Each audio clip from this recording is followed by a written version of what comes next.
સમાચારો વિગતવાર જોઈએ। રાજ્યમાં વરસાદને લઈ હવામાન નિષ્ણાત અંબાલાલ પટેલે આગાહી કરી છે। અંબાલાલ પટેલની આગાહી અનુસાર રાજ્યમાં 9 સપ્ટેમ્બર સુધી વરસાદી માહોલ રહેશે। બનાસકાંઠા, મહેસાણામાં ભારે વરસાદ પડી શકે તો મધ્ય ગુજરાતના જિલ્લાઓમાં છૂટાછવાયા વરસાદની સંભાવના વ્યક્ત કરી છે।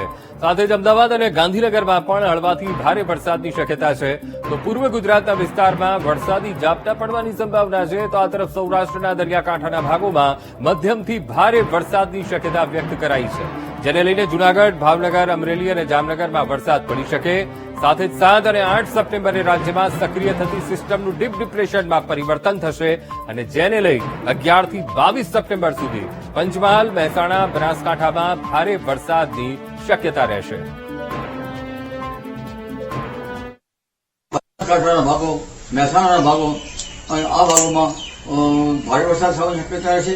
કચ્છના કેટલાક ભાગો પર ભારે વરસાદ થવાની શક્યતા રહેશે, જ્યારે મધ્ય ગુજરાતના ભાગોમાં હળવા ભારે વરસાદી ઝાપટા પડવાની શક્યતા રહેશે। અમદાવાદ, ગાંધીનગરના ભાગોમાં હળવા ભારે વરસાદી ઝાપટા પડવાની શક્યતા રહેશે।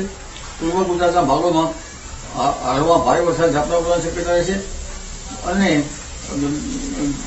સૌરાષ્ટ્રના, દક્ષિણ સૌરાષ્ટ્રના કિનારાના ભાગોમાં પણ હળવા ભારે વરસાદી ઝાપટા પડવાની શક્યતા રહેશે।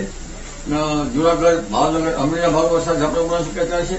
પશ્ચિમ સૌરાષ્ટ્રના ભાગોમાં પણ વરસાદી ઝાપટા પડવાની શક્યતા રહેશે। જામનગરના ભાગોમાં હળવા ભારે વરસાદ ઝાપટા પડવાની શક્યતા રહેશે। દક્ષિણ ગુજરાતના ભાગોમાં પણ કેટલાક ભાગોમાં ભારે વરસાદ ઝાપટા પડવાની શક્યતા રહેશે।